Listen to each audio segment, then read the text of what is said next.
Tiring journey थी ना। हाँ यार।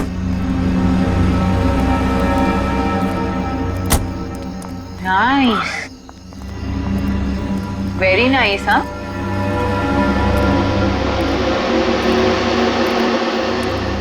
ये हवेली का केयरटेकर नजर नहीं आ रहा।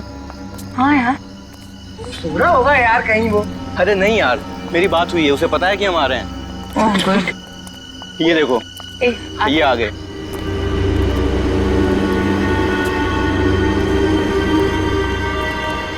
नमस्ते। नमस्ते। यहाँ आने में कोई तकलीफ तो नहीं हुई? नहीं, थोड़ी तकलीफ हुई। वो एक्चुअली क्या है ना, भीमगढ़ से आगे सड़क थोड़ी टूटी हुई है, उसकी वजह से। उसके अलावा और कोई तकलीफ नहीं हुई। अब होगी। जी क्या? हवेली में बिजली नहीं है। क्या मतलब? क्या? बिजली नहीं है? हाँ बेटा, यहाँ तो ऐसा ही है। बिजली आती कम है और जाती ज्यादा है। इनसे मिलो। ये मेरी पत्नी दमयंती और ये मेरी बेटी रूपाली। नमस्ते। तुम लोग यहाँ आने वाले थे, इसलिए हवेली के अंदर साफ सफाई के लिए गई थी। आप इतनी बड़ी हवेली में रहते हैं, आप सब कुछ कहना है इस हवेली के बारे में? कुणाल, क्या कर रहे हो? क्यों इन लोगों को कॉन्शियस कर रहे हो? बंद करो कैमरा। सॉरी। ये लो। बेटा, आप लोग को अपना वादा तो याद है ना? जी,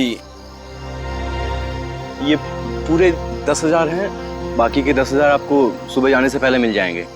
बेटा, कल सुबह सूरज उगने से पहले तुम लोग अपना काम खत्म करके वापस चला जाना। किसी को भी अगर पता चल गया कि तुम लोग यहाँ आए थे तो मेरे लिए बहुत बड़ी मुसीबत खड़ी हो जाएगी। कोई बात नहीं अंकल, हम आपकी भावनाएं समझते हैं। नहीं नहीं अंकल, आप टेंशन मत लीजिए, हम समझ सकते हैं, हम चले जाएंगे।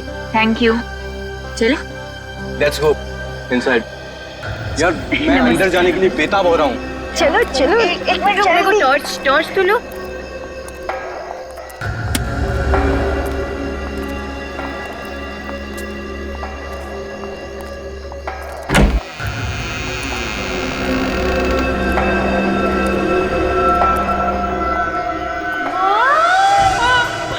कितनी मस्त हवेली है यार।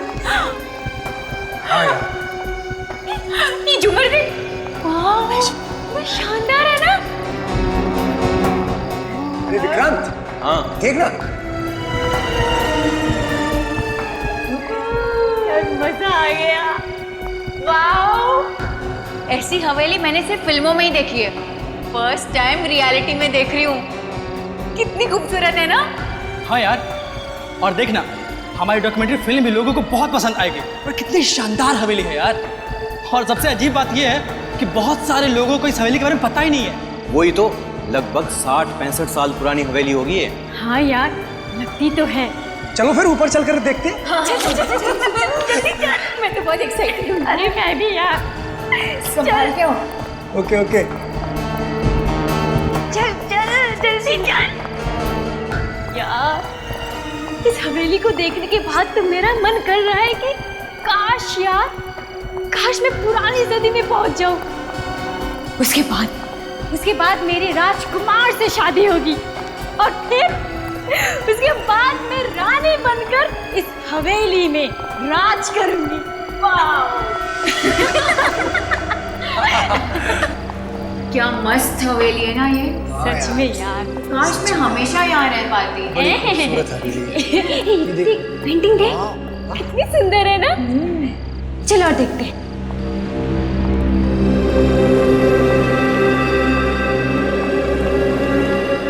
अरे ये देखो,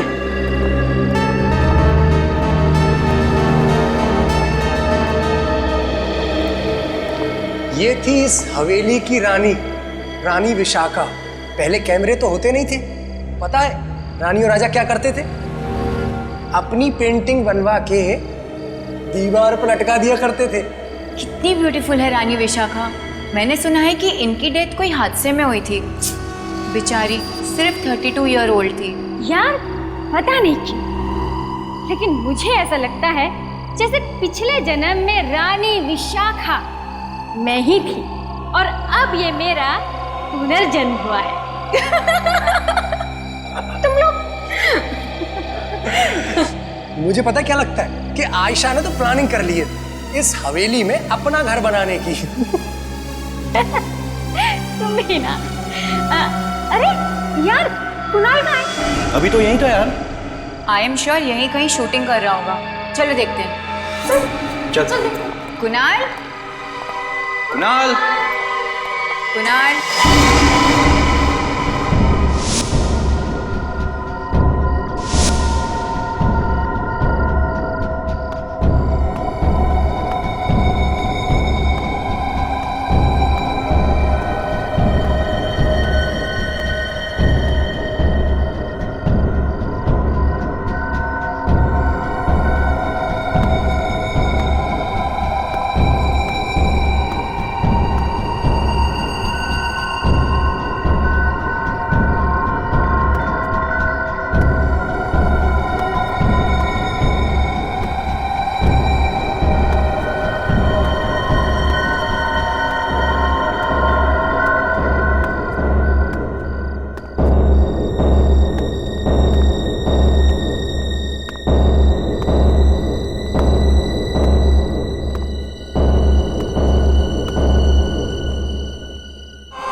कुणाल,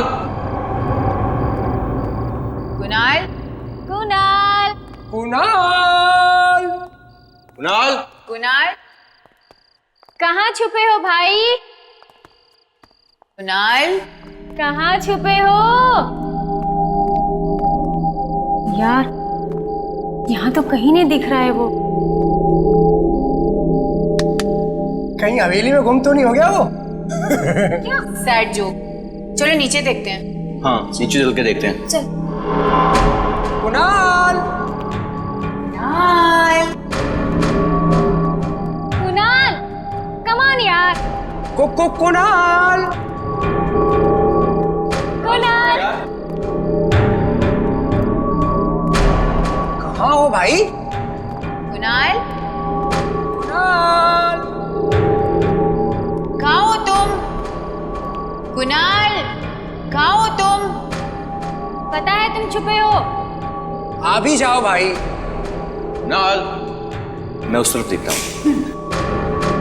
कुणाल, कुणाल, किधर है भाई? कुणाल, कुणाल, कुणाल।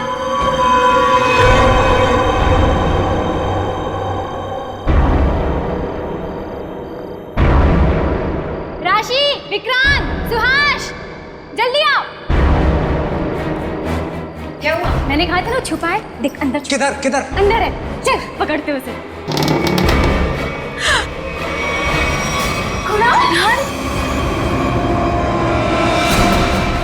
कुणाल, कुणाल, कुणाल, कुणाल, कुणाल, तू ठीक तो है? ऐसे क्या हो गया? सुभाष, जल्दी से डॉक्टर को फोन कर। और यार यहाँ कहाँ डॉक्टर मिलेगा यार? अरे तो एम्बुलेंस को बुलाना यार। गाइस, एम्बुलेंस को बुलाने की कोई जरूरत नहीं है। Kunal is dead. क्या? सीआईडी को फोन करना होगा।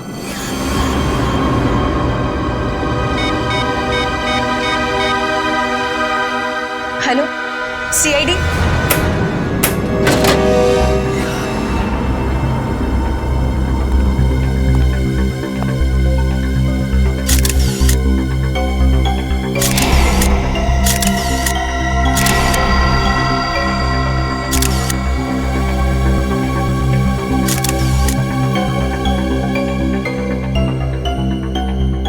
लाश पे कोई चोट या जख्म का निशान दिख तो नहीं रहा है।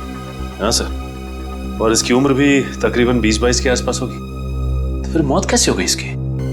सर इसकी आंखें फटी हुई थी, तो सर जरूर इसने ऐसा कुछ देखा होगा जिसे देखकर इसे हार्ट अटैक आ गया। हाँ सर, हो सकता है, क्योंकि जगह काफी डरावनी है सर। हो सकता है इसने कुछ भयानक देख लिया हो।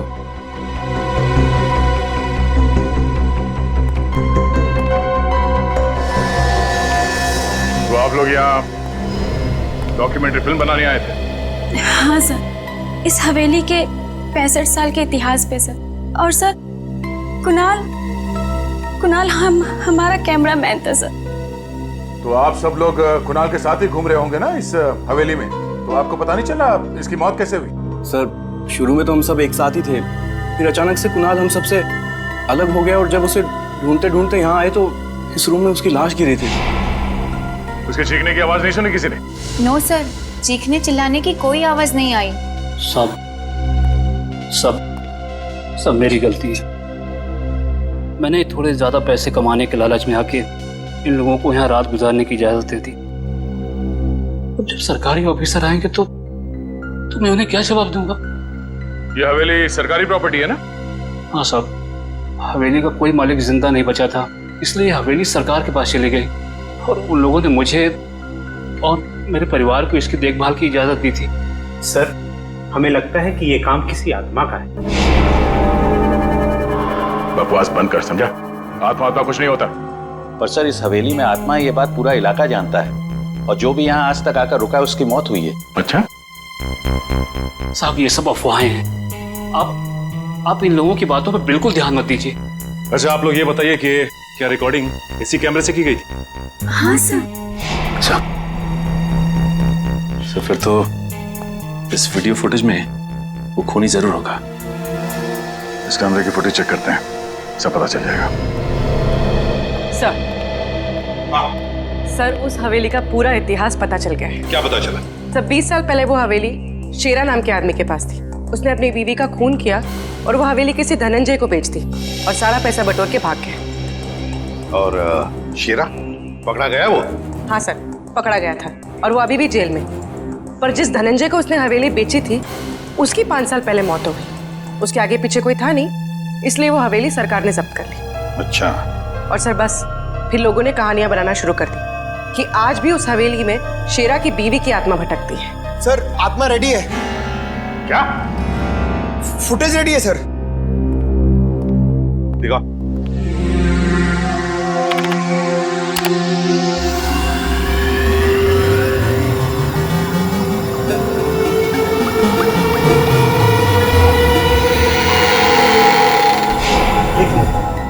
आवाज सुनी?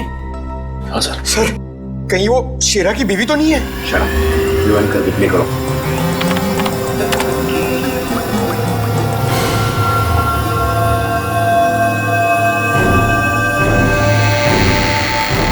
सर, ये तो दरवाजा खुलने की आवाज है। Exactly.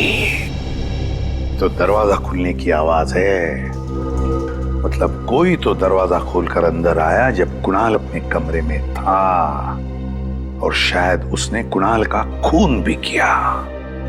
सर, लेकिन खूनी कुणाल को कैसे मार सकता है, क्योंकि उसके शरीर पे तो कोई निशान था ही नहीं। वही तो। मगर सचिन, उन दोस्तों के अलावा उस हवेली में कोई था ही नहीं, तो फिर कौन आया उस हवेली में दरवाजा खोलकर?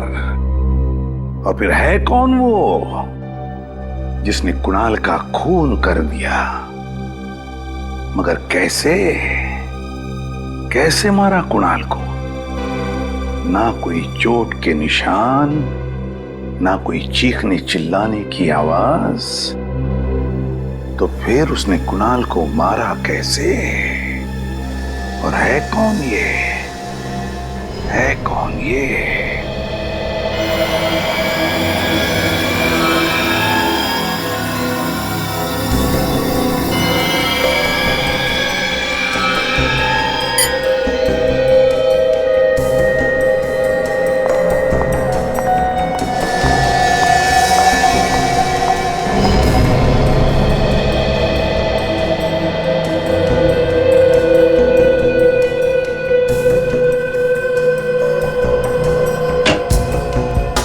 डॉक्टर साहब, कुछ बताया लाश ने? यार अभिजीत, बहुत ही दर्दनाक कहानी है इस लाश की। अच्छा, क्या है? ये देखो, इसके पूरे शरीर पर जगह जगह क्रैम्प्स पड़ गए हैं। मतलब समझते हो इसका?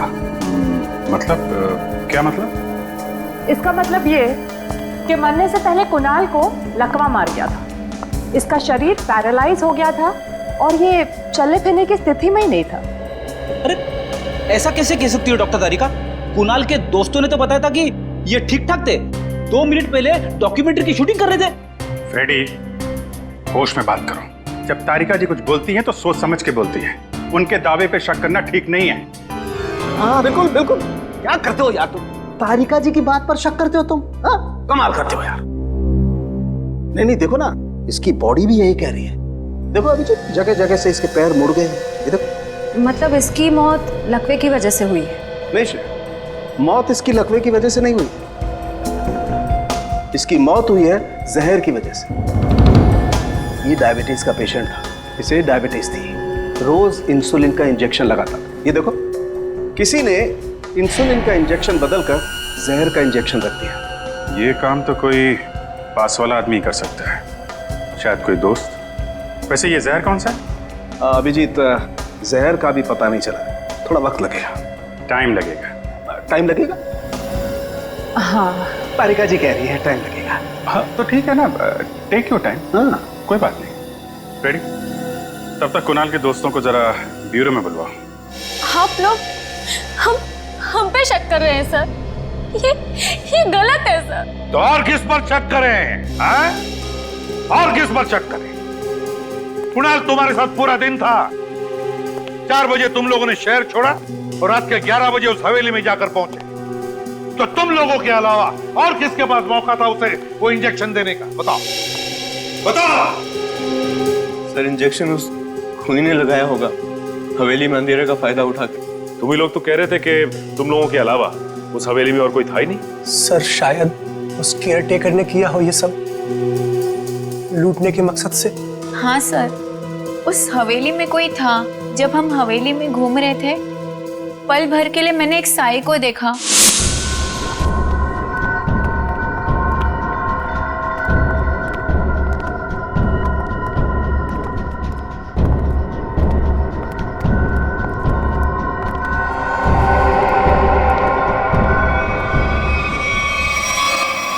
फिर अचानक से वो गायब हो गया।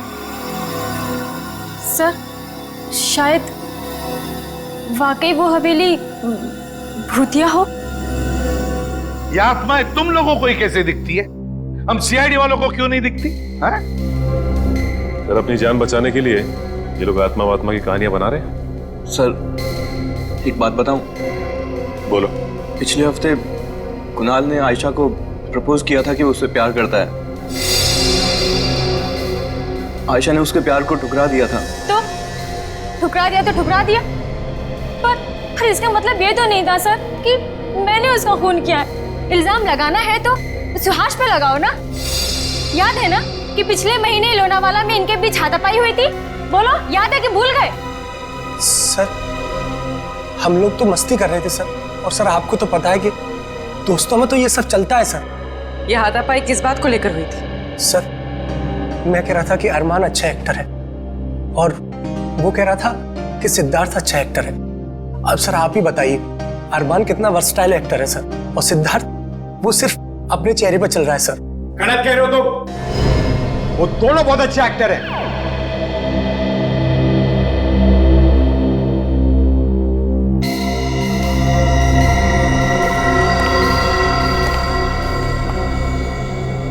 जा सकते हो तुम लोग।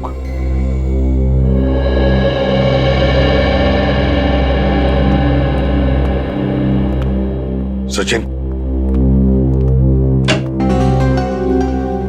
इन पर नजर रखो, कड़ी नजर, और दोबारा उस हवेली में जाकर अच्छी तरह से चेक करो। जिसने भी ये किया है ना, उसने कोई ना कोई भूल तो जरूर की होगी।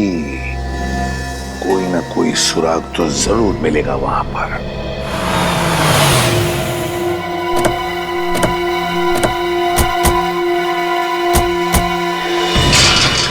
हवेली का एक होना चाह मरो, उंगलियों के निशान, पैरों के निशान, कोई सुराग मिलता है क्या देखो। खूनी ने हमारे लिए जरूर कुछ ना कुछ छोड़ा होगा।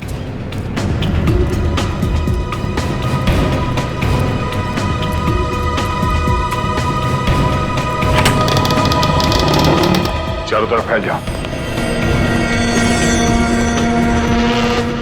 सचिन, निकल, इस तरफ देखो। पूरी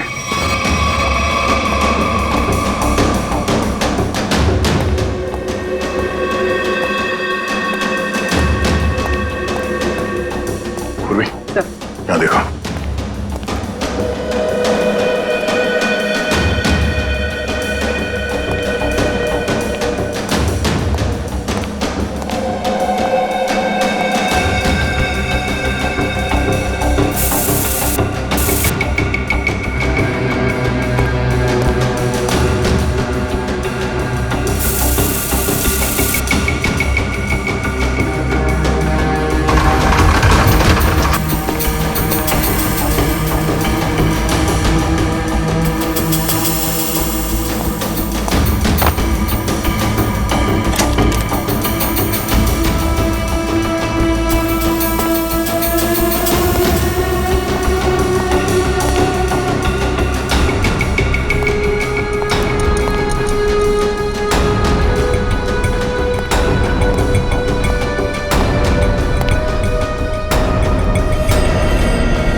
सर, हवेली की एक चीज देख ली, कोई निशान नहीं, कोई भी ऐसी चीज नहीं थी जिससे शक हो। सर इस तरफ भी कुछ नहीं। सर मुझे लगता है खूनी ने अपना कदम बहुत फूक फूक के रखा है। जरूर उसने सारे निशान मिटा दिए। निशान वही आदमी मिटा सकता है जो इस हवेली के अंदर आसानी से आ जा सकता है। सर एक बात समझ में नहीं आ रही, जब कुणाल को जहर इंजेक्शन के जरिए दिया गया होगा, उसे दर्द हुआ होगा, वो चीखा होगा, चिल्लाया होगा, तो उसकी चीख की आवाज किसी ने सुनी कैसे नहीं? ये भी तो हो सकता है पूर्वी के हवेली में आने से पहले कुणाल को किसी ने वो जहर वाला इंजेक्शन दे दिया। सर, अगर उसे इंजेक्शन हवेली में आने से पहले दिया गया तो फिर उसके दोस्तों का ही काम हो सकता है। हो सकता है सचिन। जब तक खूनी नहीं मिल जाता हमारा शक सभी पे रहेगा। ये तो निखिल की आवाज है। निखिल, निखिल, निखिल, निखिल, निखिल कहाँ? सर कहीं चीख की आवाज इस कमरे से तो नहीं आई जिसमें खून हुआ है? देखते हैं। निखिल, कमरा अंदर से बंद है। एक मिनट। निखिल, निखिल, निखिल। सर निखिल कहीं नहीं है। सर दरवाजा भी अंदर से बंद था। कोई तो था यहाँ पे। जो कुछ भी हुआ है यही हुआ है। ये क्या? और ये खिड़की भी खुला है। सर, कहीं ऐसा तो नहीं कि निखिल भी यहीं पे हमला हुआ और उसे कोई बाहर ले गया? ज्यादा दूर नहीं गए होंगे। सचिन जरा बाहर जाके देखो। हम आगे।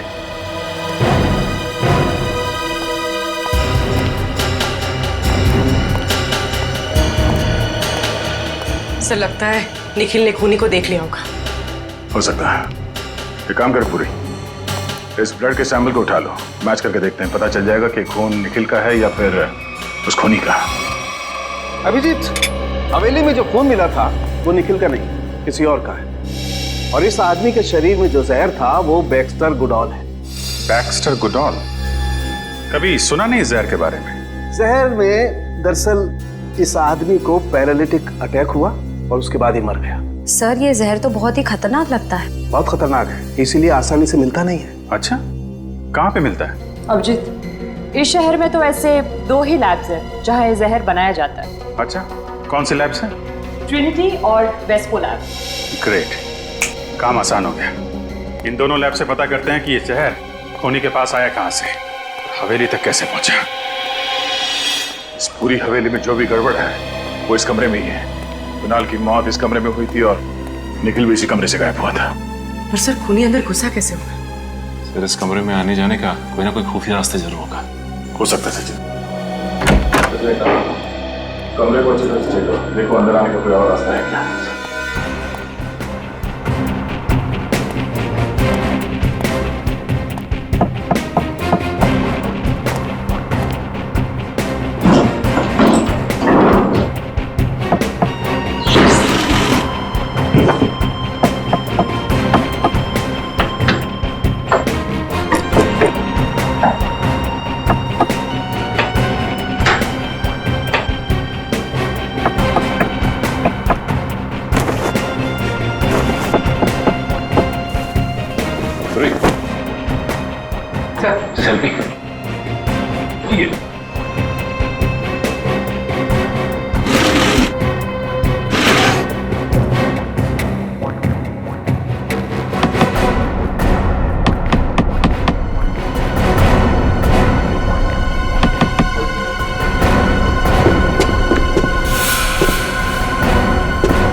हाँ सचिन, ये देखिए सर, यहाँ पे ये जगह खोखली है।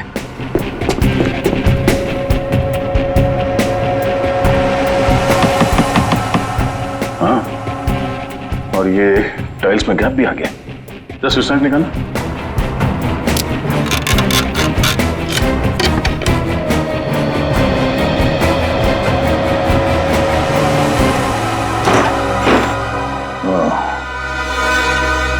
तो ये है कमरे के अंदर आने का खुफिया रास्ता। चलो अंदर चल के देखते हैं।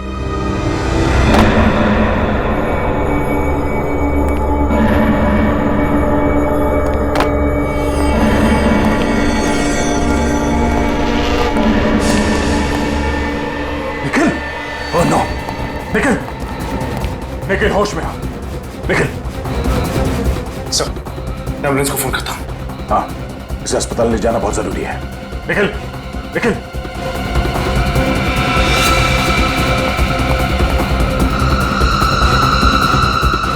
निखिल होश में आओ, निखिल। सर ये कुंडल देखिए, हो सकता है खूनी का। हो सकता है, इसे एविडेंस बैंक में डालो। जिसने भी निखिल की हालत की है, इसकी उल्टी गिनती शुरू। ले चलो इसे बाहर। चलिए।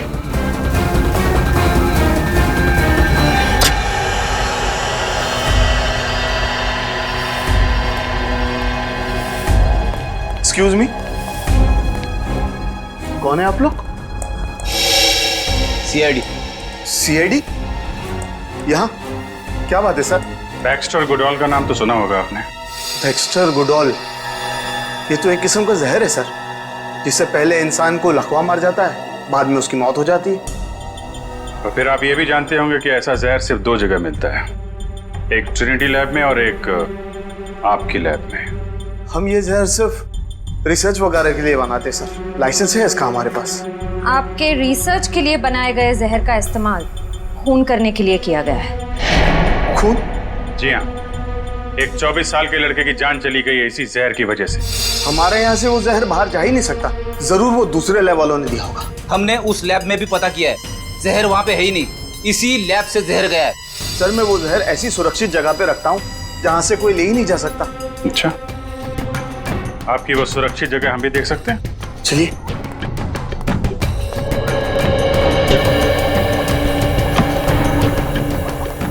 ओ, ये है वो सुरक्षित जगह। सर मुझे तो लगा था कि ये किसी तिजोरी में रखा होगा, खजाने की तरह। ये क्या? क्या हुआ? जहर की बोतल आधी खाली है।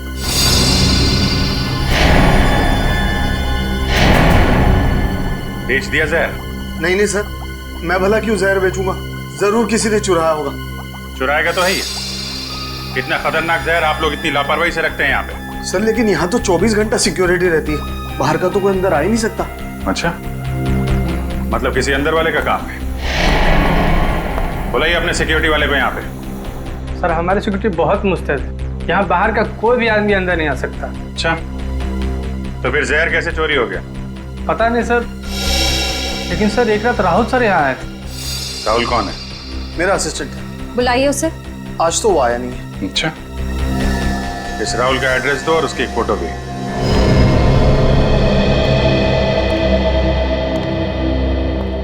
एक लैब असिस्टेंट का इतना आलीशान घर? लगता है 2 नंबर के पैसों से बनाया होगा। अच्छी तरीके से तलाशी लो करके।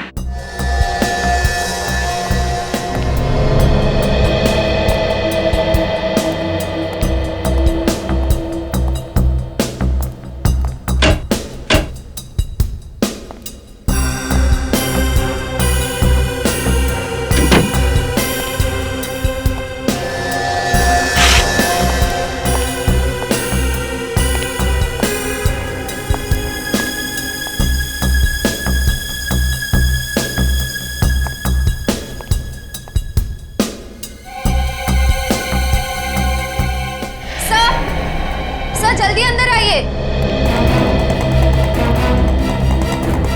सही देखिए।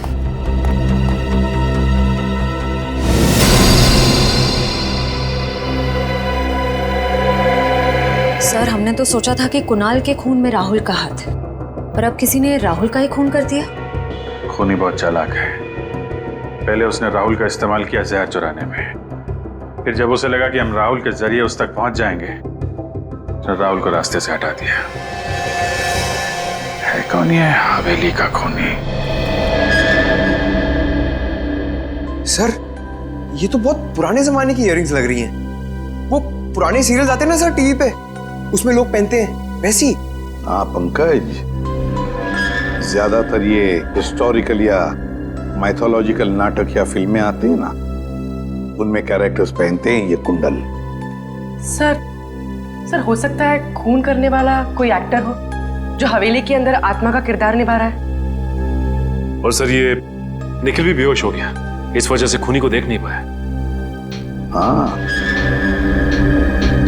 लेकिन पहले हमें ये पता लगाना चाहिए कि ये कुंडल आया किस दुकान से है, आया किस दुकान से है। यहां पर कुछ तो लिखा है। जरा मैग्नीफाइंग ग्लास देना तो।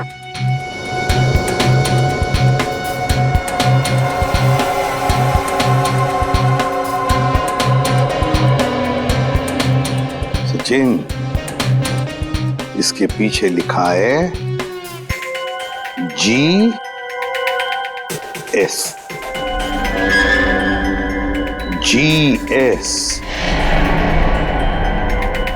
पता लगाओ, शहर में कोई GS ड्रेस वाला, कॉस्ट्यूम वाला है क्या, या फिर GS नाम का कोई ज्वेलरी शॉप है क्या?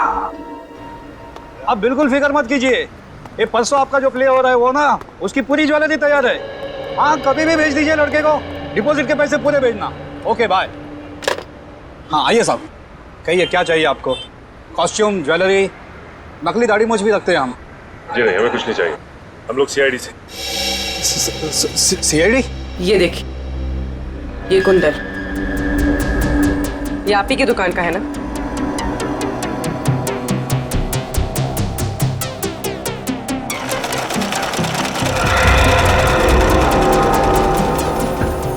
जी हाँ सर, ये हमारी ही दुकान से है, लेकिन आपको ये कहाँ मिला? ये हमें एक पुरानी हवेली में मिला, जहाँ पे खून हुआ। खून?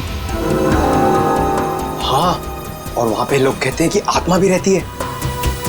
आत्मा? आप ये बताइए कि ये कुंडल आपसे किराए पे कौन लेके गया? एक मिनट।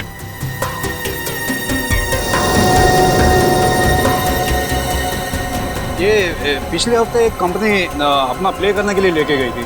कौन सा प्ले? बातें तुम्हारी मेरी। बातें तुम्हारी मेरी? क्या इंटरेस्टिंग नाम है। प्ले कैसा था?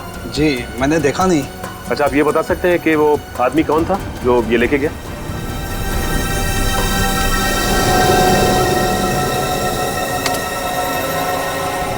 सर किसी आदमी का नाम तो नहीं है, कंपनी का नाम है, सरोवर ड्रामा कंपनी। सरोवर drama company?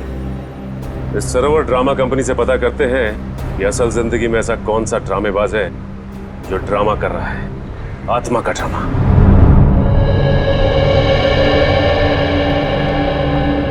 Thank God sir, Nikhil अब सही सलामत है। दया सर का शिष्य है, कुछ नहीं हो सकता उसे, देख लेना। सर, ये रही नाटक बातें हमारी तुम्हारी की लिस्ट। इसमें इसके सभी टेक्नीशियंस और आर्टिस्टों के नाम हैं। वैसे तो ये रिकॉर्ड हम सभी को नहीं देते, क्योंकि आप CID वाले हैं और खून का मामला है, इसलिए दे रहे हैं। ठीक है, थैंक्स। जी।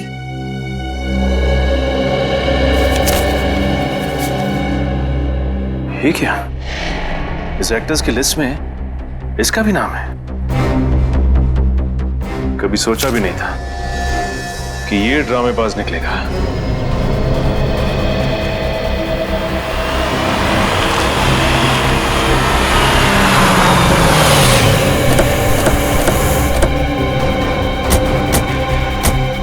मुझे पहले से शक था कि कुणाल के खून में इस केयरटेकर का कोई ना कोई हाथ जरूर है। अब इस कुंडल ने पूरी तरह साबित भी कर दिया। हाँ सर, लेकिन बातचीत से तो बहुत भोला भाला लग रहा था ये। कलाकार जो ठहरा, एक्टिंग तो करेगा ही। देखते हैं।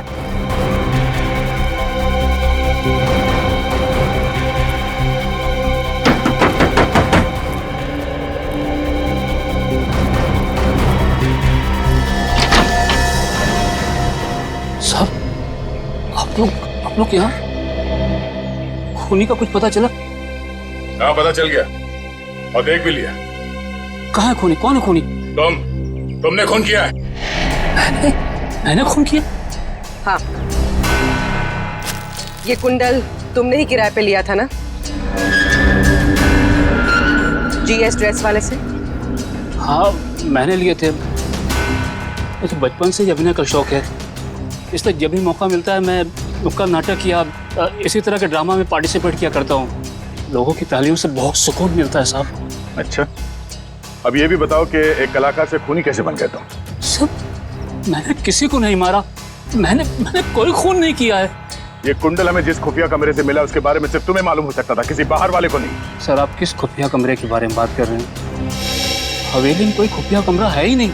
अच्छा, इस हवेली में कोई खुफिया कमरा नहीं है। जिस कमरे में कुणाल की मौत हुई उसी कमरे में जमीन के नीचे है खुफिया कमरा। आप मेरा यकीन कीजिए, मैं किसी खुफिया कमरे के बारे में नहीं जानता हूँ। तुम दया सर के गुस्से के बारे में भी नहीं जानते।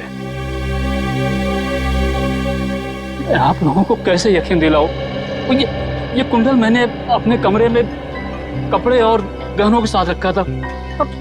अब ये हवेली में कैसे पहुंच गया मुझे कुछ नहीं मालूम। सर, हो सकता है कि ये कुंडल खूनी ने चुराया ताकि इन्हें फंसा सके। अच्छा, ये बताओ कि पिछले कुछ दिनों में कोई बाहर का आदमी आया था यहाँ पे जिसने ये कुंडल चुराया? ये हवेली शहर से इतना दूर है, भला यहाँ कौन आएगा? और आजकल मेरी बीवी भी मायके गई है। मैं और मेरी बेटी रूपाली यहाँ रह रहे हैं आजकल। आपकी बेटी रूपाली कहाँ पर है वो? दिन में वो काम पे जाती है, शाम तक लौट आएगी। रूपाली,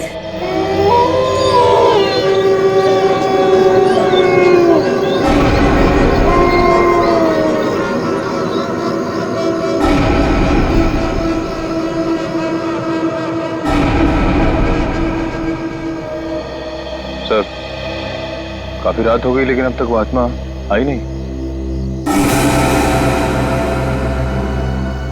थोड़ा इंतजार करो निखिल, आत्मा आएगी भी और बताएगी भी कि वो है कौन।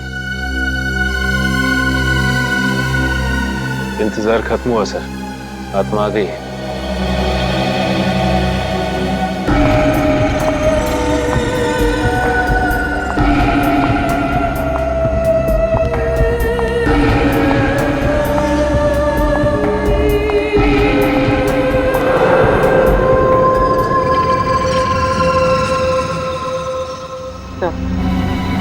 इस आत्मा के साथ कोई और भी है।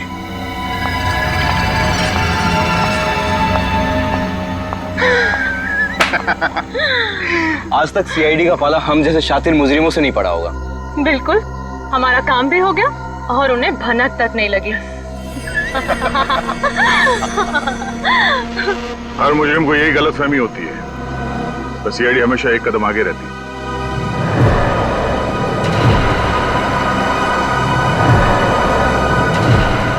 सीआईडी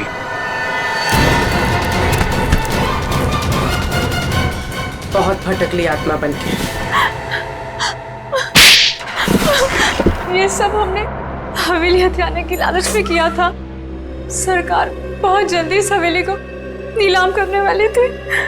तो तुम लोगों ने सोचा कि क्यों ना इस हवेली के बारे में डरावनी कहानियां रची जाए, ताकि डर के मारे किसी की हिम्मत ना हो उसे खरीदने की, है ना? हाँ, ताकि कोई खरीदार सामने ना आ सके और विक्रांत इस हवेली को सस्ते दामों में खरीद ले। वाह, हवेली पर कब्जा करने के लिए तुम लोगों ने 2-2 खून भी किए। 2-2 खून। अगर हम लोग वक्त पे नहीं पहुंचते तो तुम दोनों की लालच में हमारा एक सीआईडी ऑफिसर भेंट चढ़ जाता। और हमने सपने भी नहीं सोचा था कि आप हमें पकड़ लेंगे। सपने में भी नहीं सोचा था।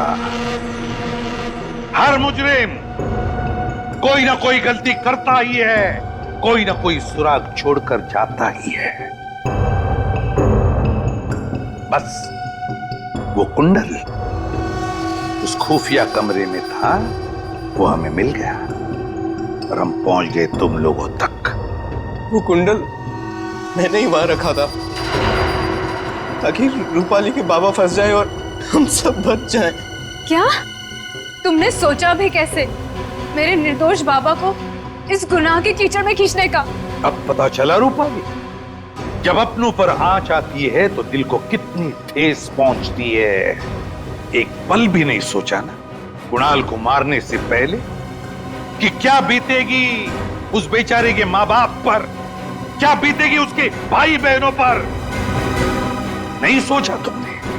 रूपाली और विक्रांत, तुम दोनों ने जो गुनाह किया उसकी सिर्फ एक ही सजा हो सकती है, सिर्फ एक ही सजा, फांसी।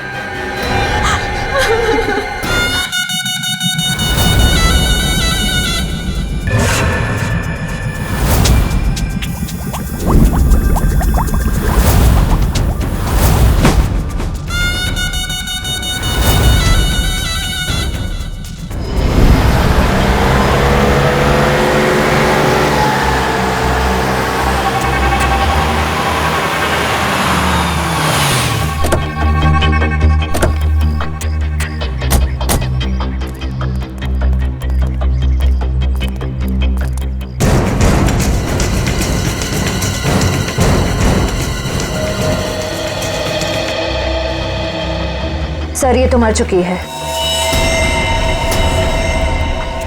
रेडी, एम्बुलेंस को फोन करो। ये सब कैसे हुआ? मैंने देखा था सर। क्या हुआ था? सर हमारे आंखों के सामने एक ट्रक आया और इस औरत को कुचलकर चला गया सर। श्रेया कुछ मिला? नहीं सर, कुछ भी नहीं मिला। जब ये हादसा हुआ तब आप कहाँ थे? सर हम लोग उस चाय की दुकान पर चाय पीने आए थे, तभी मैंने देखा सर कि ये औरत वहां से भागती हुई आ रही थी सर। सर शायद ये स्पीड में आते हुए ट्रक को देखकर डर गई होगी, इसे पता ही नहीं चला होगा कि क्या करे। पर उस ट्रक ड्राइवर को तो पता होना चाहिए था कि उसे क्या करना है। वो ब्रेक लगा सकता था, ट्रक को दूसरी ओर मोड़ सकता था, या फिर एक्सीडेंट के बाद पुलिस स्टेशन में जाके अपने आप को सरेंडर कर सकता था। एक औरत को ठोकर मार के भागना ये कहाँ की इंसानियत है? सर वो इंसान नहीं, हैवान था सर। वो ट्रक को फुल स्पीड में लेकर आया सर और इस औरत को कुचलकर चला गया। तुमने उस ट्रक का नंबर नोट किया? नंबर देखा था? हाँ सर।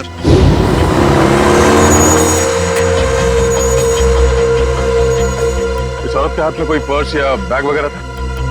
नहीं सर। लेकिन सर इस औरत के हाथ में एक बच्चा था। क्या?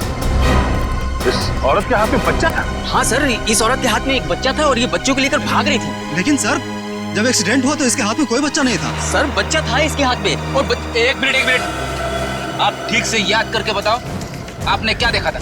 सर मैं अपनी दुकान में था और इस औरत को देखा तो इसके हाथ में एक बच्चा था और ये बच्चे को लेकर भाग रही थी साहब। जिन्होंने इस औरत को बच्चे के साथ भागते हुए देखा, और इन साहब का कहना है कि इस औरत के हाथ में बच्चा था ही नहीं।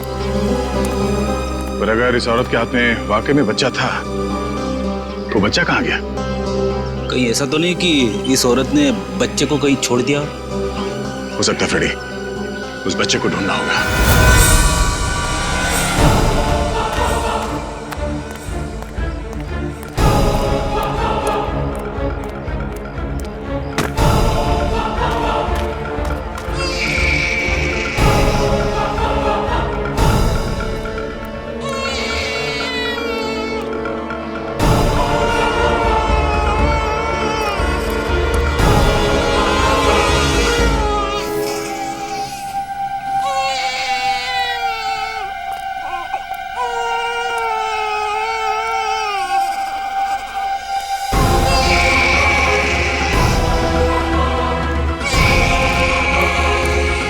आप रेडी? सर बच्चा टोकरी में सर। अरे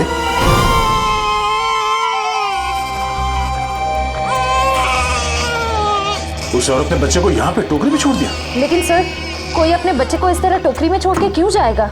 हाँ साहब कहिए। ये बच्चा यहाँ इस टोकरी में कैसे आया? बच्चा? हाँ सर मुझे नहीं पता, मैं तो अपनी दुकान लगा रहा था, फल लेने गया था। इसका मतलब है मरने से पहले इस औरत ने इस बच्चे को यहाँ टोकरी में रखा। हमें उस मरी हुई औरत का पता लगाना है और ये बच्चा। इस बच्चे को हम अपने साथ लेके चलते हैं। इस बच्चे का ख्याल रखना हमारा फर्ज है। पहले ये पता करते हैं कि इस बच्चे के परिवार में है कौन। सर उस औरत के बैकग्राउंड के बारे में तो कुछ पता नहीं चला। पर डॉक्टर सालुंके ने कुछ जरूरी बात पता लगा ली है। वो क्या? दया, इस औरत का और उस बच्चे का खून का कोई रिश्ता नहीं। क्या इस बच्चे का और उस औरत का डीएनए मैच नहीं हो रहा है? जी सर। इसका एक ही मतलब हो सकता है दया, उस औरत ने इस बच्चे को चुरा लिया और फिर वो भाग रही थी। हो सकता है सर। काम करना पड़ेगा, मिसिंग पर्सन ब्यूरो से पता लगाना पड़ेगा कि क्या किसी ने बच्चा गायब होने की रिपोर्ट दर्ज करवाई है क्या। और डॉक्टर सालुके का इस बच्चे की माँ के बारे में भी कुछ कहना है सर। क्या?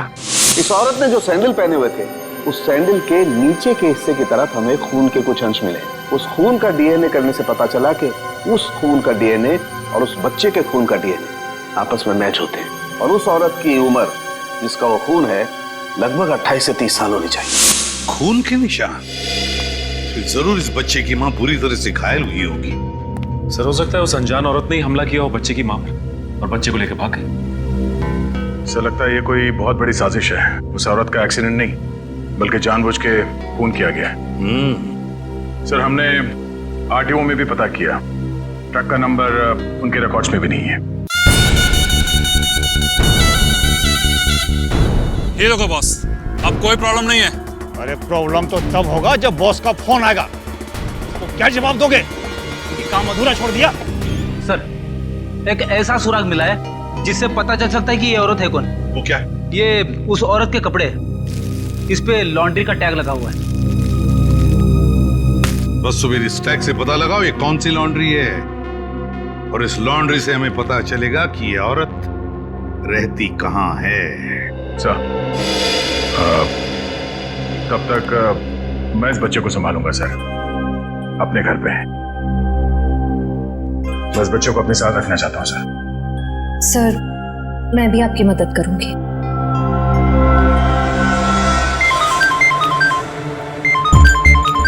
उसी का फोन है। सलाम बॉस। मुझे वो बच्चा किसी भी हालत में जिंदा चाहिए, किसी भी हालत में, समझ गए तुम? जी बॉस।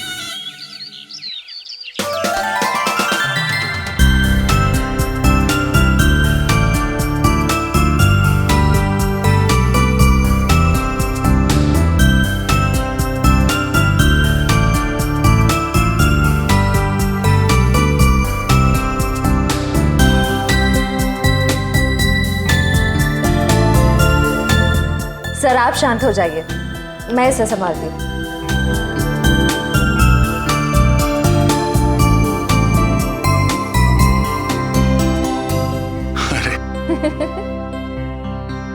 इतनी बात मेरी समझ में नहीं आई।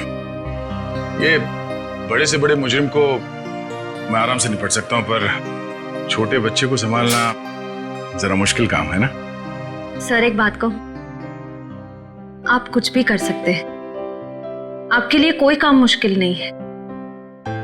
बड़े बड़े गुनहगारों से निपट सकते हैं, छोटे बच्चों को संभाल सकते हैं। बस जरूरत है तो अपने अंदर छुपे हुए दया को बाहर निकालने की, जिसका दिल मोम जैसा है, जो सबकी कदर करते हैं, जो प्यार करना भी जानते हैं।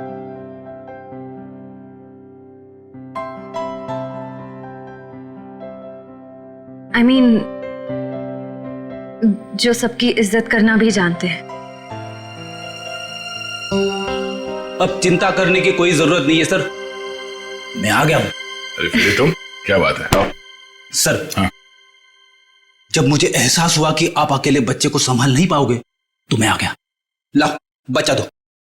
इट्स ओके सर, मैं बच्चे को नहीं संभाल पाओगी, मुझे दे दो। लेकिन फ्रेडी, बच्चे को नींद नहीं आएगी, उसे सुलाने का तरीका मेरे पास है। बच्चा दे दो।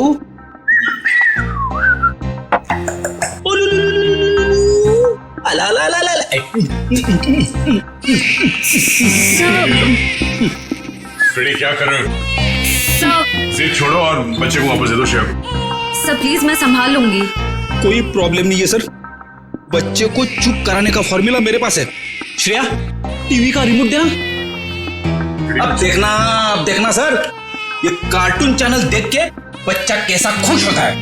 कौन से नंबर पे?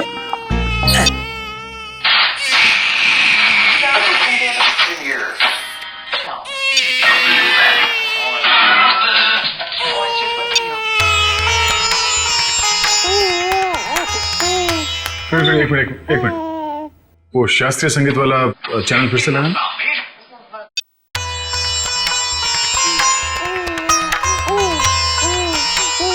सुरों की काफी समझ है इसे। हाँ सर, बड़ा होके बड़ा संगीतकार बनेगा। सब हो रही दुकान।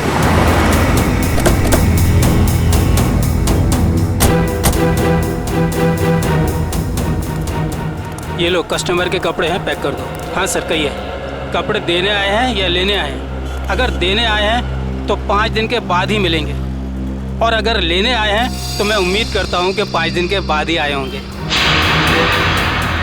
सर, मैं बहुत ही ईमानदार व्यापारी हूँ और मैंने आज तक अपने किसी भी कस्टमर को कोई भी धोखा नहीं दिया है। हाँ, ये कपड़े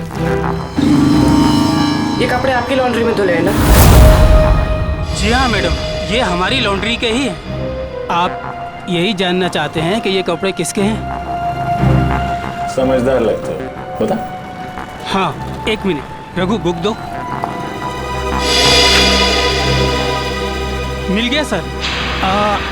ये कपड़े किसी गोपी नाम की औरत के हैं। गोपी? एड्रेस भी लिखा होगा उसमें? नहीं सर, एड्रेस तो नहीं है, लेकिन फ़ोन नंबर है। दो।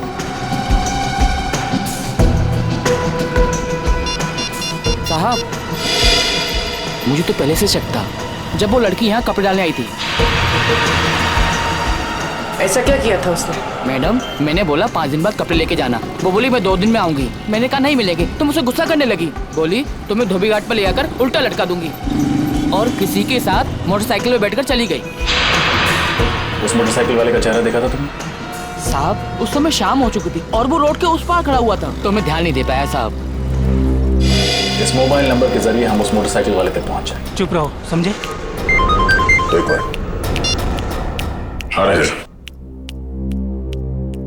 उस औरत का नाम गोपी था। Very good. उसके मोबाइल नंबर से उसका घर का पता निकालो। इस केस में इस औरत की पूरी जानकारी चाहिए हमें, ठीक है? रजत, मैं तुम्हें बाद में फोन करता हूं।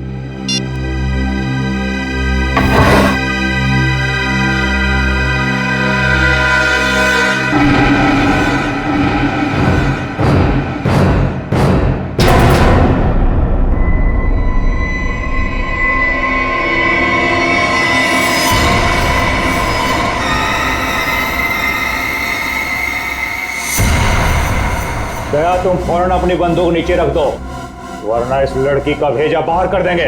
दया, तुमसे हमारी कोई दुश्मनी नहीं है, बस ये बच्चा हमारे हवाले कर दो और अपनी जान बचा लो। अपनी जान की परवाह करने वाले कायरों को हम सीआईडी में भर्ती नहीं किया करते। अगर इस बच्चे को किसी ने छुआ भी ना, तो तुम सबकी अर्थी यहीं से उठेगी। अर्थी तो इस छोकरी की उठेगी दया। बस तुम कंधा देने के लिए तैयार रहो। बंदूक नीचे रखो, नीचे रखो बंदूक।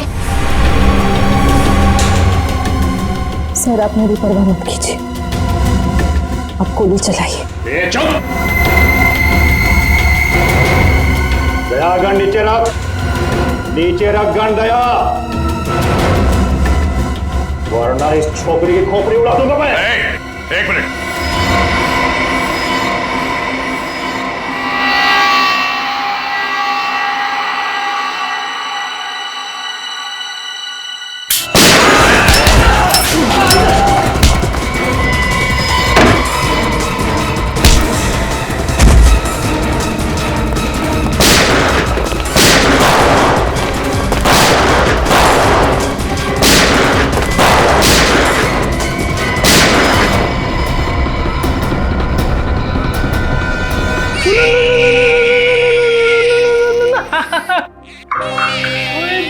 इतना छोटा सा मासूम बच्चा किसी का क्या बिगाड़ सकता है?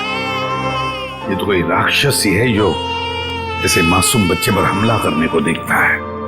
सर, उस गुंडे का क्रिमिनल रिकॉर्ड मिल गया। क्या नाम है उसका? उसका नाम शमी है और उस पे कॉन्ट्रैक्ट किलिंग और किडनैपिंग के 3 केसेस चल रहे हैं। कॉन्ट्रैक्ट किलिंग और किडनैपिंग? लेकिन ये सिर्फ कॉन्ट्रैक्ट किलिंग का केस नहीं है, ये कुछ और ही चक्कर है, कोई बड़ी साजिश है ये। सर, मोबाइल कंपनी ने गोपी का जो एड्रेस दिया था वो गलत है सर। गलत है? हाँ सर, मतलब सर ये सब पहले से प्लान था।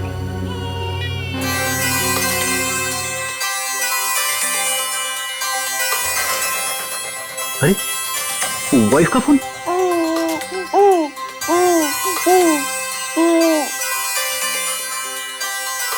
कैसी लगी ट्यून? अच्छी अच्छी अच्छी। सर, कल रात दया सर के घर पे टीवी पर जब शास्त्रीय संगीत आ रहा था तब बच्चा अचानक से शांत हो गया और मुस्कुराने लगा।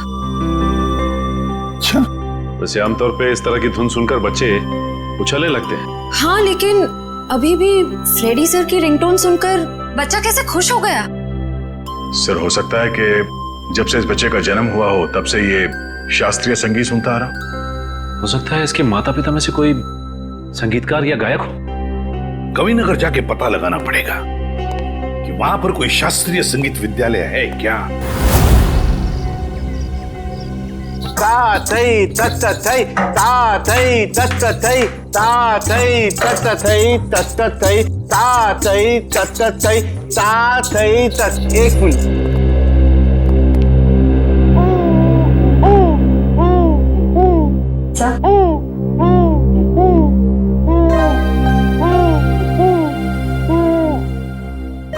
लगता है सही जगह पे हैं। नमस्ते। नमस्ते। अरे वाह, ये बच्चा तो बड़ा कोमल है। इसके पैर में कला भी नजर आती है, लेकिन नृत्य सीखने के लिए ये उम्र बहुत छोटी है। मास्टर जी, हम यहाँ बच्चे को नृत्य सिखाने के लिए नहीं लाए हैं। तो फिर इस नन्ही सी जान को आप यहाँ क्यों ले आए? हम लोग सीआईडी से हैं और एक केस के सिलसिले में आपसे कुछ पूछताछ करने आए हैं। ओह जी, पूछिए। जरा इस बच्चे को देखिए। आप पहचानते हैं इसे? देखा आपने इसे? जी नहीं, इस बच्चे को कभी देखा नहीं मैंने। आपने इस औरत को देखा है? अरे ये तो हमारे बगल वाली डे केयर सेंटर में काम करती है। Baby day care centre?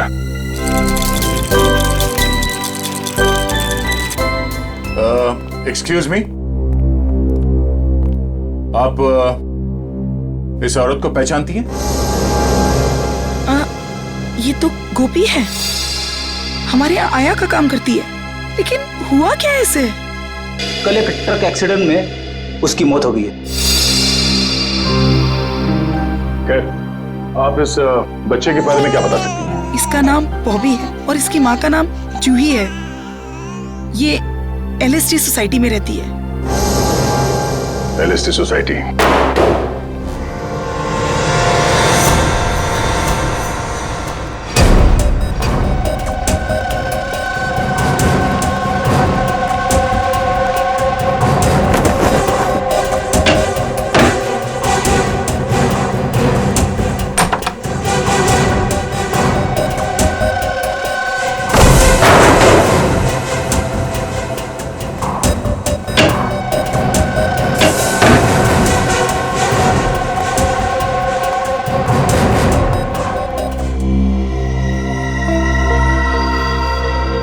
ऐसा लग रहा है मैंने इनको कहीं देखा है, लेकिन याद नहीं आ रहा कहाँ देखा है।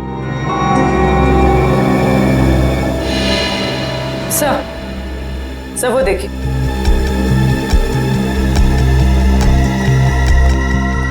सर, खून से सने हुए जूतों के निशान। ये देखो पूर्वी, ये चप्पल के निशान तो बिल्कुल वैसे ही हैं जैसी चप्पल गोपी ने पहनी हुई थी। इस औरत ने जो सैंडल पहने हुए थे, उस सैंडल के नीचे के हिस्से की तरफ हमें खून के कुछ अंश मिले और वहां से भी हमें सूखा हुआ खून मिला था। अभी कोई संजोग तो नहीं हो सकता है ना सर? पर सर, गोपी तो गुनहगारों की साथीदार थी। वो खिड़की से बच्चे को लेकर क्यों भागेगी? ये समझ में नहीं आ रहा कि वो यहाँ आई क्यों थी। वो तो नर्सरी में आया का काम करती थी ना। मगर सर, जूही को मारने के बाद बच्चे को अगवा करने की क्या जरूरत थी? एक बच्चे से किसी का क्या फायदा हो सकता है? सर, लगता है ये जूही के पति की फोटो है। लेकिन ये जूही के पति की फोटो है नहीं, बल्कि थी। हॉल में इस फोटो पे हार चढ़ा हुआ था। एक काम करो, इस कमरे को अच्छी तरह से छान मारो, देखो क्या मिलता है। सर,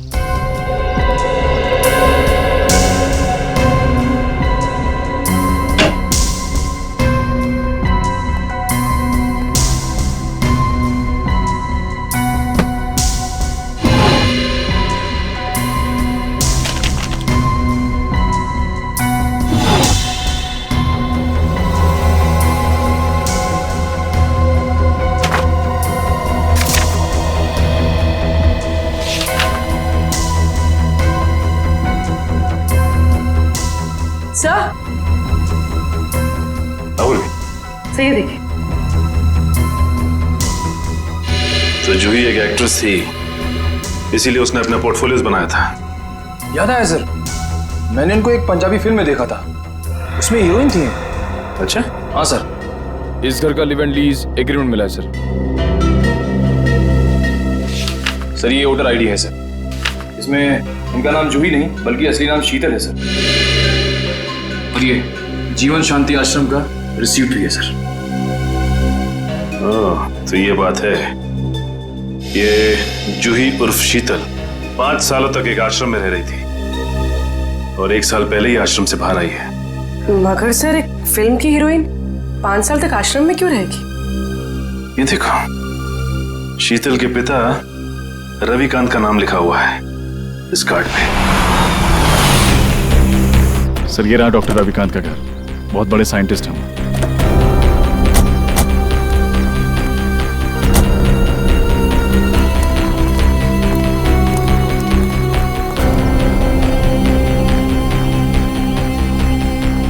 सर ये घर तो लगता है काफी टाइम से बंद पड़ा है। हाँ रजत, ये देखो कितने दिनों के अखबार पड़े हैं यहाँ पर, ये सारे खत पड़े हैं। काम करो, इन दोनों घर के अंदर जाके अच्छी तरह से तलाशी देखता हूँ ये चिट्ठियां क्या है।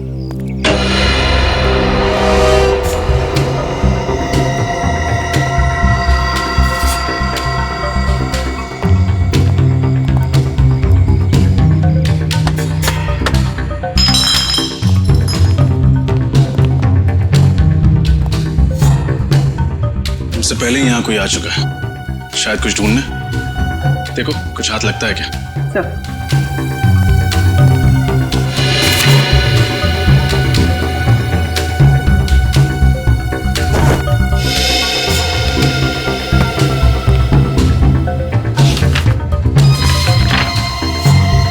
Legal notice? अरे सुनिए सुनिए, देखिए मैं सीआईडी से हूँ। एक बात बताइए, आप रविकांत जी को जानते हैं? हाँ सर, 10 सालों से वो मेरे पड़ोसी हैं। अचानक उनकी मौत की खबर सुनकर बहुत दुख हुआ। अचानक मौत हो गई रविकांत जी की? कब, कैसे? गाड़ी की स्पीड इतनी तेज थी कि वो कंट्रोल नहीं कर सके और वो जाके नदी में गिर गए। Oh my God.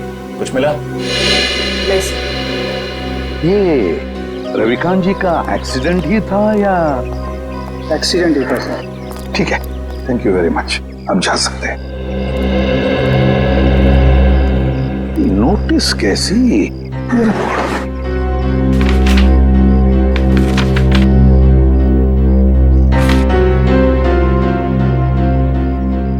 My God, तो रविकांत जी के घर की नीलामी की नोटिस है।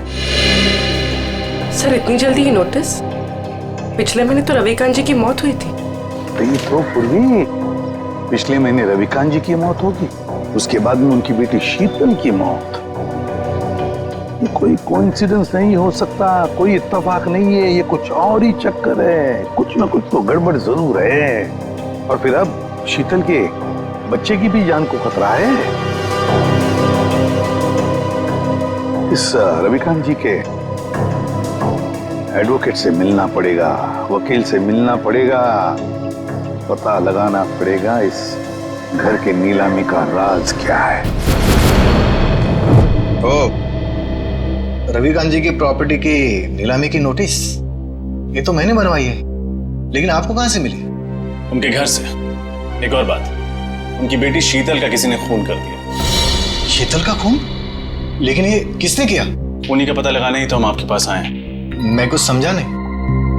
रविकांत जी और शीतल के बाद इस मकान पर हक किसका बनता है? शीतल जी के बेटे बॉबी का। सिर्फ मकान पर ही नहीं, कसारा में जो 50 एकड़ जमीन है वो भी बॉबी के नाम हो जाएगी। अच्छा, और ये नीलामी का आइडिया किसका था? रविकांत जी के छोटे भाई राकेश का। राकेश? इस राकेश के बारे में और कुछ जानते हैं? जी हाँ, दरअसल उनके परिवार को मैं पिछले 15 साल से जानता हूँ। उनके सारे लीगल मैटर्स मैं ही देखता हूँ। रविकांत और राकेश के पिताजी की जब मृत्यु हुई तो उनके प्रॉपर्टी का सबसे बड़ा हिस्सा रविकांत को मिला और सिर्फ 15% राकेश को। ऐसा क्यों किया उनके पिता? क्योंकि राकेश के तौर तरीके और आलसीपन की वजह से उनके पिताजी काफी नाराज थे और उनको राकेश पर भरोसा नहीं था। तो इस बात से तो राकेश जी को बहुत गुस्सा आया होगा। जी हाँ, बहुत। इतना ही नहीं, उसने अपने भाई के साथ सारे रिश्ते नाते तोड़ दिए थे। फिर अचानक दिवाली के दिन आकर गले मिले और सारे गिले शिकवे दूर हो गए। हो सकता है ये राकेश की चाल हो, रविकांत जी का भरोसा जीतकर उनकी पीठ पर वार करने की। सर ये भी तो हो सकता है कि बॉबी को राकेश जी ने अगवा करवाया हो। ये तो राकेश से मिलकर ही पता चलेगा।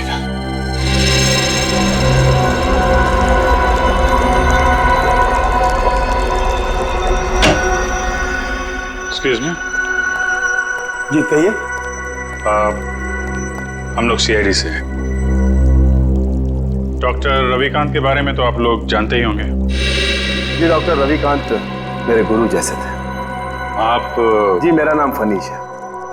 इस लैब में जो भी रिसर्चेज होती हैं उन्हें मैं फाइनेंस करता हूँ। मिस्टर फनीश, हम डॉक्टर रविकांत की मौत के बारे में आप लोगों से कुछ पूछताछ करने आए। उनकी मौत से तो हम सबको बहुत बड़ा सदमा पहुंचा है सर। न केवल इस लैब का बल्कि हमारे देश का भी बहुत बड़ा नुकसान हुआ है। लेकिन वो कहते हैं ना कि नसीब के आगे किसी का बस नहीं चलता। ऐसा लगता है कि उनकी मौत से किसी और का नसीब जरूर जग गया है। मैं कुछ समझा नहीं। हमें शक है कि उनकी कार का एक्सीडेंट हुआ नहीं है बल्कि करवाया गया है। यानी किसी ने उनका मर्डर किया? शायद। वैसे किस चीज पे रिसर्च कर रहे थे डॉक्टर रविकांत? इसके बारे में तो उन्होंने कभी किसी को कुछ नहीं बताया।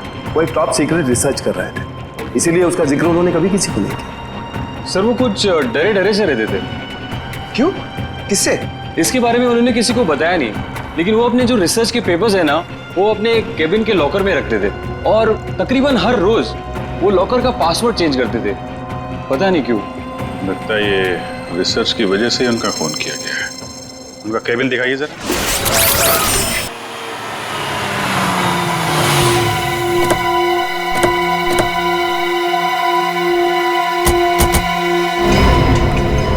गाड़ी तो यहीं खड़ी है। राकेश घर में ही होगा। हाँ।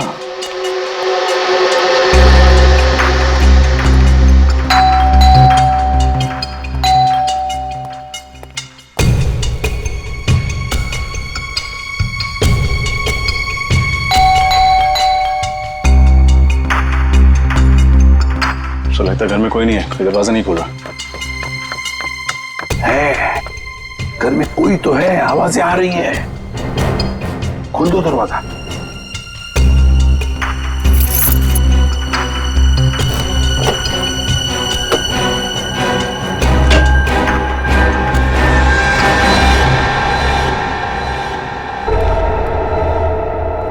संभल के। 3 खून किए उसने।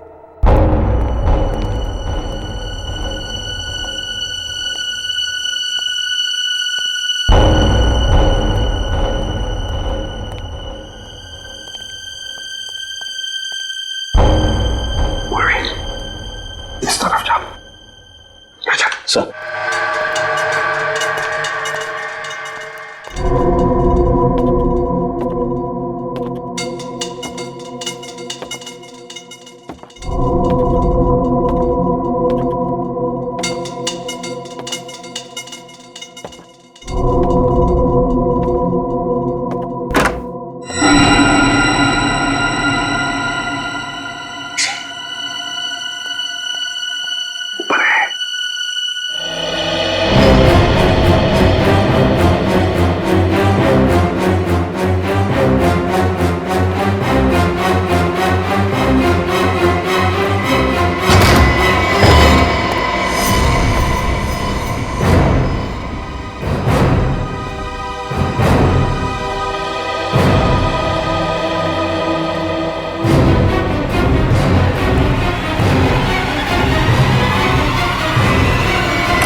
लेकिन मैंने किया क्या है? किया क्या है? हैं? किया क्या है? अभी पता चल जाएगा क्या क्या है। इसके घर की अच्छी तरह से तलाशी लो। सर आप पूरे घर की तलाशी ले लीजिए, पर प्लीज मुझे ये तो बताइए कि मेरा गुनाह क्या है? रविकांत और शीतल को क्यों मरवाया तुमने? शीतल का कत्ल हो गया सर? कब और कैसे? कब और कैसे? बड़े भोले बनने की कोशिश कर रहे हो राकेश जी, हैं? सर प्लीज मेरा यकीन मानिए, इसके बारे में मैं कुछ नहीं जानता। झूठ झूठ बोल रहे हो तुम। रविकांत और शीतल को पहले मरवाया और फिर शीतल के बच्चे को अगवा किया। इस औरत को पैसे दिए थे ना तुमने ये सब करने के लिए? क्यों? नहीं सर, मैंने ऐसा कुछ नहीं किया। इस औरत को मैं पहली बार देख रहा हूँ सर। मैं रवि भैया और शीतल का खून क्यों करवाऊंगा? इसलिए, इस जायदाद के लिए। जायदाद के पेपर थे, है ना? क्यों? और तुम ये भी जानते थे कि रविकांत और शीतल की मौत के बाद ये सारी जायदाद शीतल के बेटे के नाम पर हो जाती, और अगर शीतल के बेटे का कुछ कम ज्यादा होता तो ये पूरी की पूरी जायदाद तुम्हारे नाम पर हो जाती। यही चाहते थे ना तुम? जी सर, लेकिन क्या? लेकिन क्या? लेकिन सर मैंने किसी का खून नहीं किया, और ना ही सर मैंने बॉबी को किडनैप करवाया। प्लीज मेरा यकीन मानिए। तुम्हारा यकीन करूं? क्यों? क्यों यकीन करूं तुम्हारा मैं? हैं? कोई सबूत है तुम्हारे पास? हाँ सर, एक मिनट।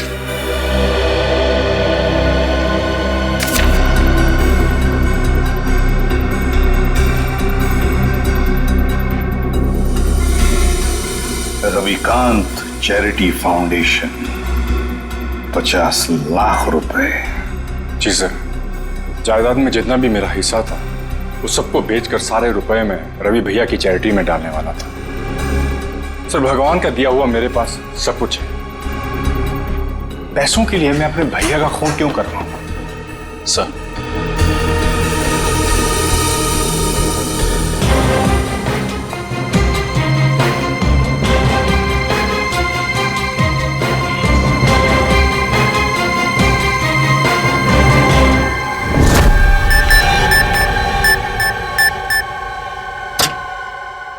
ये क्या? लॉकर तो खाली है। खाली है? अभिजीत, ये देखो अभिजीत, ये रिसर्च पेपर्स हैं, जला दिए गए हैं। वही पेपर है ना? हाँ सर, ये तो वही रिसर्च पेपर्स है जिन पर डॉक्टर रविकांत रिसर्च कर रहे थे, पर उन्होंने ये जलाए क्यों? शायद उन्हें डर होगा कि ये रिसर्च के पेपर किसी गलत हाथों में ना पड़ जाए। पंकज, मिला कोई? नहीं सर, सारी फाइल्स डिलीटेड है। एक फाइल है, इसको मैं खोलने की कोशिश कर रहा हूँ सर, एक सेकंड। सर खुल गई। क्या है इसमें?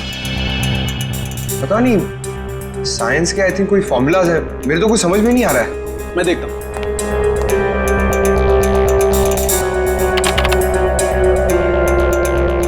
ओह, नहीं अभिजीत, ये कोई साइंस का फार्मूला नहीं है, ये एक वायरस की टेस्टिंग रिपोर्ट है। क्या मतलब सर?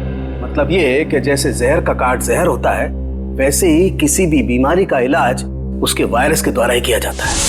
और इस वायरस का टेस्ट किसी इंसान पर कर रहे थे डॉक्टर रविकांत। और कौन सा वायरस है ये? ये पेलकोप नाम का वायरस है। बहुत रेयर किस्म का वायरस है, ज्यादा सुना नहीं है इसके बारे में। मगर सर ये वायरस टेस्ट किस पर कर रहे थे? माय गॉड, माय गॉड, मैं समझ गया अभिजीत। अरे है कौन वो? अभी नहीं, 1 घंटे के बाद मैं तुम्हें ब्यूरो में मिलता हूँ, कंफर्म कर लूं फिर बताता हूँ। सचिन, पता चला डॉक्टर रविकांत लैब में क्या बना रहा था? नहीं सर, अब तक तो कुछ नहीं पता चला। सालू के साहब कह के गए हैं कि 1 घंटे में वापस आता हूँ फिर। बस पता चल गया, मैंने गुत्थी सुलझा ली। यार तू फिर बता ना सालू के।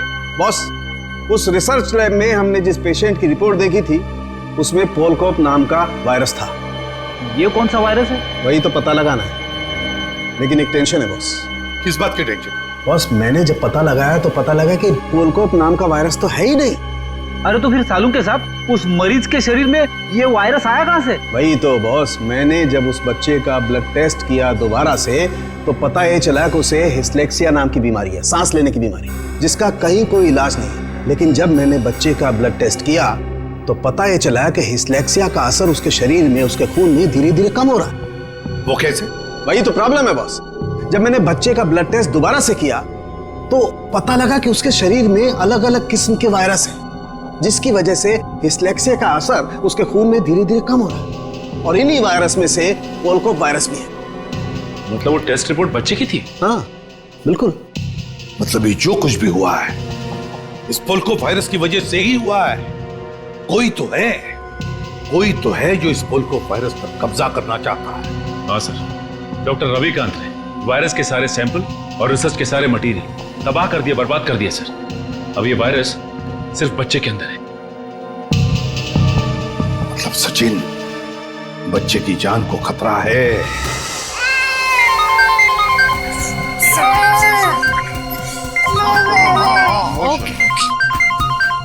एसपी साहब का फोन। Hello sir. क्या बच्चे के शरीर में वायरस इंजेक्ट किया गया? सर लगता है इसीलिए उसका टेम्परेचर उतर नहीं रहा, उसे बुखार है सर।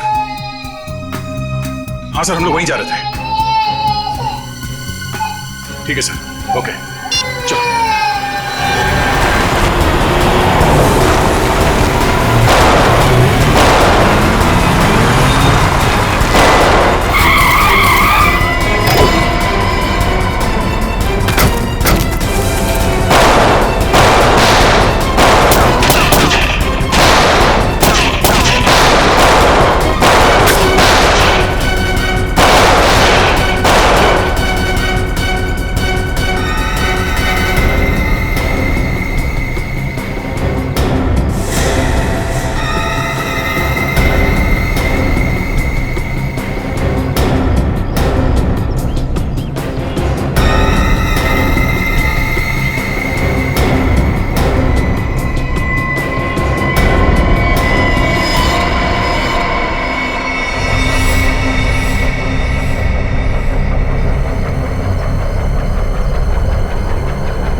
तेरा खेल खत्म हो गया, चल कर नीचे रख।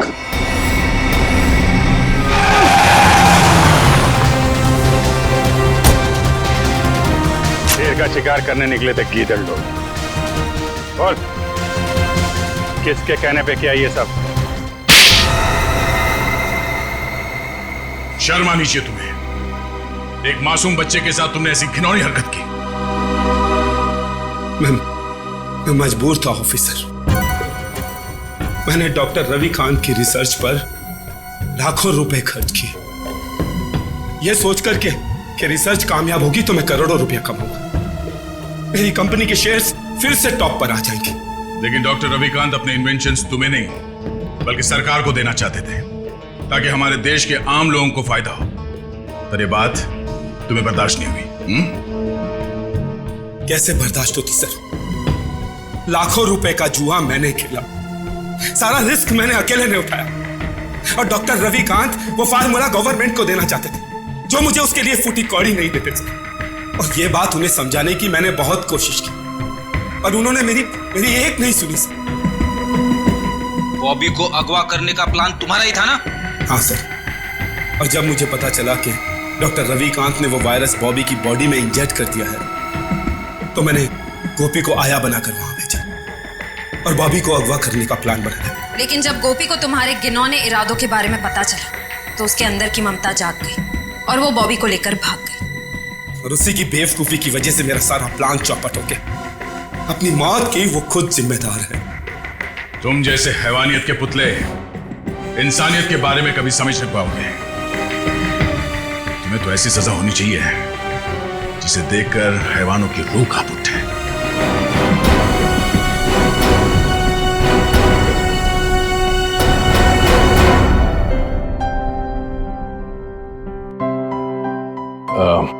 सर, हमें इस बच्चे के भविष्य के लिए कुछ करना चाहिए। हाँ, इसके भविष्य का पूरा बंदोबस्त करके रखा है।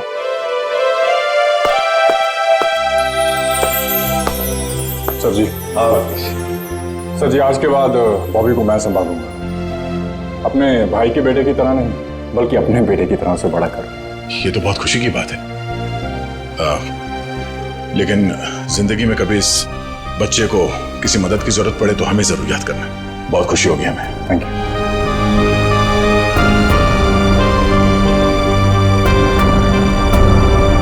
इस तरह के और भी एपिसोड देखने के लिए हमारे चैनल को सब्सक्राइब करें और बेल आइकन दबाना ना भूलें।